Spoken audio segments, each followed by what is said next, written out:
মুভির শুরুতে এক কয়েদিকে দেখানো হয় যার নাম জিন, যে অনেক দিন ধরে একটা জেলে বন্দি ছিল। সেখানে কিছু গার্ড তাকে বেঁধে পাবলিকের সামনে নিয়ে যায়। জিনকে সবাই গালিগালাজ করতে থাকে এবং সবাই তার ফাঁসি চায়। সেখানে জেলার যখন সবাইকে বলে 2 দিন পর জিনকে মৃত্যুদণ্ড দেওয়া হবে, তখন সবাই অনেক খুশি হয়। আর এখান থেকে মুভির কাহিনী ফ্ল্যাশব্যাকে চলে যায়। এখানে দেখা যায় একটি মাছের দোকানে একটি মহিলা মাছ বিক্রি করছিল। সেখানে সে একটি বাচ্চার জন্ম দেয়, কিন্তু তার কাছে মনে হয় তার বাচ্চা মৃত, তাই তার বাচ্চাটাকে একটি ময়লা জায়গায় ফেলে চলে যায়। কিন্তু কিছুক্ষণ পর বাচ্চাটি কান্না করে ওঠে, যার ফলে সবাই বাচ্চাটাকে দেখতে পায়। এই অবস্থায় বাচ্চাটাকে পড়ে থাকতে দেখে বাচ্চার মাকে সবাই গালিগালাজ করতে থাকে। এরপর বাচ্চার মাকে ধরে পুলিশ নিয়ে যায়, কারণ সবাই ভাবছিল মহিলাটি জেনে শুনে বাচ্চাটাকে এখানে ফেলে গিয়েছে। এরপর সেই মহিলাটিকে মৃত্যুদণ্ড দেওয়া হয়। ওই মহিলাটি যে বাচ্চাটাকে জন্ম দিয়েছিল, ওই বাচ্চাটাই সেই বাচ্চাটা যাকে বর্তমানে ফাঁসি দেওয়া হচ্ছে। জিনের এই পৃথিবীতে কেউ ছিল না, তাই তাকে একটি অনাথ আশ্রমে পাঠিয়ে দেওয়া হয়। কিন্তু সেখানের বাচ্চাগুলো জিনকে সবসময় মারার চেষ্টা করত, কারণ তাদের মনে হতো জিন তাদের জায়গা ছিনিয়ে নিবে। তখনই সেখানে অনাথ আশ্রমের মালিক আসে, আর সে সবাইকে শাস্তি দেয়। এভাবে দেখতে দেখতে 5 বছর কেটে যায়। জিন এখনও পর্যন্ত কোনো কথা বলতে পারে না, কিন্তু তার কাছে একটি সুপার হিউম্যান পাওয়ার আছে। সে যে কোনো জিনিসের ঘ্রাণ শুকে বলে দিতে পারে সেটা কি। এভাবে আরও 13 বছর পার হয়ে যায়। 13 বছর পর সেই অনাথ আশ্রমের মালিক সিদ্ধান্ত নেয় তাকে বিক্রি করে দিবে। জানোয়ারদের চামড়া বিক্রি করে এমন একজন লোকের কাছে তাকে বিক্রি করে দেওয়া হয়। অন্যদিকে দেখা যায় সেই অনাথ আশ্রমের মালিককে ডাকাত আক্রমণ করে তার টাকা পয়সা সব ছিনিয়ে নিয়ে যাচ্ছে এবং তাকে মেরেও ফেলে। জিনের মধ্যে এমন একটি স্পেশাল পাওয়ার ছিল, যে লোক জিনকে বিক্রি করে দেয় তার সাথেই খারাপ কিছু ঘটে। যেমন প্রথমে তার মায়ের মৃত্যু হয়েছিল, আর এখন এই অনাথ আশ্রমের মালিকের মৃত্যু হয়। এরপর জিন নতুন জায়গায় অনেক কাজ করতে থাকে। এরপর সেই কারখানার মালিক জিনকে প্যারিসের একটি জায়গায় নিয়ে যায়। সেখানে জিন সুন্দর একটা সুঘ্রাণ পায়। এরপর জিন সেই সুঘ্রাণের পিছু করতে করতে সে সুন্দর একটি বাড়িতে এসে পৌঁছায়, আর এটা ছিল একটি পারফিউমের দোকান। এত সুন্দর সুগন্ধ জিনের অনেক ভালো লাগে। ঠিক তখনই জিনের নাকে আরও একটি সুগন্ধ আসে। যখন সে সুগন্ধের পিছু নেয়, তখন সে দেখে ওই সুগন্ধ একটি মেয়ের শরীর থেকে আসছে। সে তার কাছে যায়। মেয়েটা তাকে ভিখারি মনে করে, এজন্য সে তাকে 2টো ফল খেতে দেয়। কিন্তু জিন মেয়েটির হাত ধরে ঘ্রাণ নেওয়ার চেষ্টা করে। এর ফলে মেয়েটা ভয় পেয়ে সেখান থেকে দৌড়ে পালিয়ে যায়। আর জিন ঘ্রাণের পিছু করতে করতে সে মেয়ের বাড়ি চলে যায়। তখন মেয়েটা ভয়ে চিৎকার করলে জিন তার মুখ চেপে ধরে।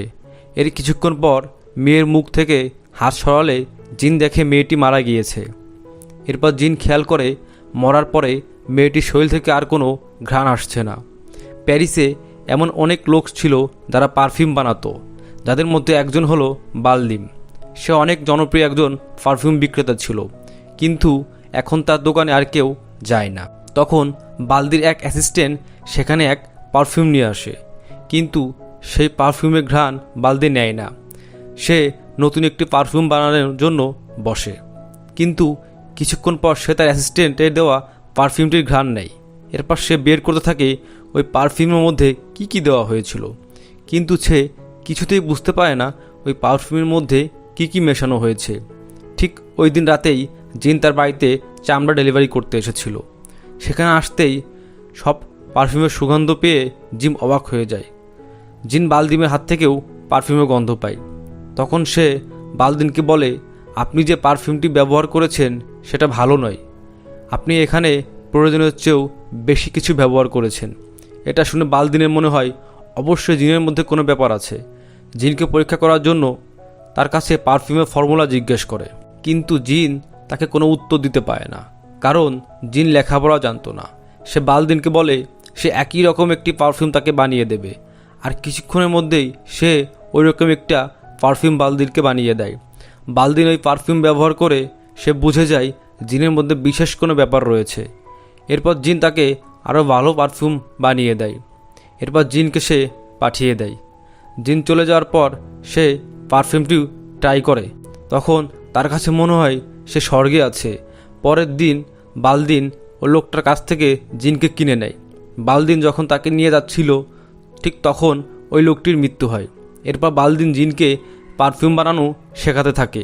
তখন সে বলে পৃথিবীতে 12 রকমের পারফিউম আছে, 13 নম্বর পারফিউম যদি কেউ বানাতে পারে তাহলে এটাই হবে পৃথিবীর সর্বোচ্চ পারফিউম। জিন বলে সে 13 নম্বর পারফিউম বানাবে। আস্তে আস্তে সে পারফিউম বানিয়ে পুরো শহরে বিখ্যাত হয়ে যায়, আর সবাই শুধু তার দোকান থেকেই পারফিউম কিনতে থাকে। এরপর বালদিন জিনকে পারফিউম বানানোর সমস্ত কিছু শিখিয়ে দেয়, কিন্তু জিনের মধ্যে কিছু অভাব ছিল, যার কারণে সে 13 নম্বর পারফিউম বানাতে পারছিল না। এতে জিন হতাশ হয়ে অসুস্থ হয়ে পড়ে। পরে বালদিন চিন্তিত হয়ে পড়ে, কারণ জিন মারা গেলে তার পারফিউমের অবস্থা আরও খারাপ হয়ে যাবে। এরপর বালদিন জিনকে বলে সে যদি 13 নম্বর পারফিউম বানাতে চায় তাহলে তাকে পাশের দেশে যেতে হবে। এরপর জিন সে শহরের দিকে বেরিয়ে পড়ে। সে চলে যাওয়ার কিছুক্ষণ পরেই বালদিনের বাড়ি হঠাৎ ভেঙে পড়ে, আর সে মারা যায় সেখানেই। এরপর জিন শহরে পৌঁছে একটা মহিলার জন্য কাজ করে। সেখানে সে পশুদের শরীর থেকে সুগন্ধ বের করার পদ্ধতি শেখে। এরপর জিন সেম পদ্ধতি মানুষের উপর প্রয়োগ করে। সে একটা মেয়েকে কিডন্যাপ করে নিয়ে আসে, তার শরীর থেকে সুগন্ধ বের করার চেষ্টা করে, কিন্তু জিন সেখানেও ব্যর্থ হয়। এরপর জিন একটি খারাপ মেয়েকে ডেকে আনে, তাকে মেরে তার উপর অন্য একটি পদ্ধতি প্রয়োগ করে। এবার জিন সুগন্ধি বের করতে সফল হয়, কারণ সে শিখে নিয়েছিল কিভাবে মানুষের শরীর থেকে সুগন্ধি বের করতে হয়। এরপর জিন আলাদা আলাদা মেয়ের শরীর থেকে সুগন্ধি নিয়ে পারফিউম বানানোর সিদ্ধান্ত নেয়। এজন্য সে একটা বাড়িতে গিয়ে দুজন যমজ বোনকে কিডন্যাপ করে নেয়। এরপর জিন দুটি আলাদা সুগন্ধযুক্ত পারফিউম বানিয়ে ফেলে। এরপর জিন শহরের অনেক মেয়েকে মেরে ফেলে, অনেক মেয়েকে কিডন্যাপ করে নিয়ে যায় তার পারফিউম বানানোর জন্য। এভাবেই জিন 12 থেকে 13টা রকমের পারফিউম বানিয়ে ফেলে। শহরের মেয়েদের গায়েব নিয়ে পুরো শহরে হইচই সৃষ্টি হয়ে যায়। এরপর সবার বাসার সামনে তালা লাগিয়ে দেওয়া হয়, পুরো শহর জুড়ে কারফিউ জারি করে দেওয়া হয়, আর মেয়েদের ঘর থেকে বের হওয়া নিষেধ করে দেয়। সেখানে অ্যান্টনি নামের একজন লোককে দেখা যায়। সবাই চার্চের ফাদারের কাছে সাহায্য চায়, আর ঠিক তখনই দৌড়াতে দৌড়াতে একটা লোক এসে বলে দোষী ধরা পড়েছে। কিন্তু এই কথাটি অ্যান্টনির বিশ্বাস হয় না। অ্যান্টনি তার মেয়ে লরাকে নিয়ে খুব দুশ্চিন্তায় পড়ে যায়, কারণ তার মেয়ে এই শহরের সবচেয়ে সুন্দরী ছিল। তার মেয়ে যে কোনো সময় খুনের টার্গেট হয়ে যেতে পারে। এজন্য অ্যান্টনিও এই শহর ছাড়ার সিদ্ধান্ত নেয়। এরপর সে লরাকে নিয়ে সেখান থেকে চলে যায়। লরা যখন সেখান থেকে চলে যাচ্ছিল তখন জিন তার সুগন্ধ পায়। তখন জিন বুঝে যায় লরা শহর ছেড়ে চলে যাচ্ছে। এজন্য জিন লরার পিছু করতে থাকে। জিন যে মেয়েদের ধরে আনতো তাদের একজনের কুকুর জিনের কাছে ছিল। সে তার মালকিনের গন্ধ শুকে শুকে মাটিতে পুঁতে রাখা সমস্ত কাপড় খুঁজে বের করে, যেটা সেখানে থাকা একজন লোক দেখে ফেলে। এরপর সেই লোকটা পুলিশ ডাকে। পুলিশ তদন্ত করার পর সেখানে আরও অনেক মেয়ের কাপড় এবং চুল খুঁজে পাওয়া যায়, যারা বেশ কিছুদিন ধরেই নিখোঁজ ছিল। অন্যদিকে লরা আর অ্যান্টনিও একটা হোটেলে থাকে।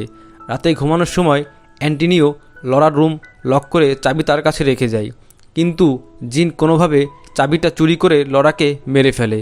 এখন জিন আর একটা পারফিউম তৈরি করে ফেলে, যেটা ছিল 13 নম্বর পারফিউম। কিন্তু ঠিক তখনই সেখানে পুলিশ চলে আসে, যারা জিনকে ধরে ফেলে। আর এখান থেকেই মুভির কাহিনীটা আবার প্রেজেন্টে চলে আসে, যেখানে জিনকে মৃত্যুদণ্ড দেওয়া হচ্ছিল। ঠিক তখনই জিন তার বানানো পারফিউমটা তার শরীরে লাগিয়ে নেয়। সেটার গন্ধ পাওয়ার পর যে লোকটা জিনকে সাজা দিচ্ছিল সে বলে জিন নির্দোষ। এরপর জিন ওর পারফিউমটা রুমালে লাগিয়ে বাতাসে দোলাতে থাকে, যার ফলে সবাই ওর পারফিউমের সুগন্ধ পায়। এতে করে সবাই একে অপরকে ভালোবাসতে থাকে। এবার জিন ভাবতে থাকে সে ভুল করেছে। এরপর সে তার মনে ওই মেয়েটিকে ভাবতে থাকে যাকে সে প্রথমবার দেখেছিল। জিন মনে মনে ভাবে যদি তাকে আজকে না মারত তাহলে আজকে সে তার সাথে থাকতো। এরপর সে সেখান থেকে দুঃখ নিয়ে চলে যায়, যেখানে তার জন্ম হয়েছিল মাছের দোকান, সেখানে গিয়ে পৌঁছায়। এরপর পুরো পারফিউমের বোতলটা তার মাথার উপরে ঢেলে দেয়। পাশের লোকেরা অদ্ভুত এই পারফিউমের সুগন্ধ পেয়ে তার উপর ঝাঁপিয়ে পড়ে, এরপর তাকে মেরে ফেলে। আর এখানেই মুভি কাহিনীটা শেষ হয়।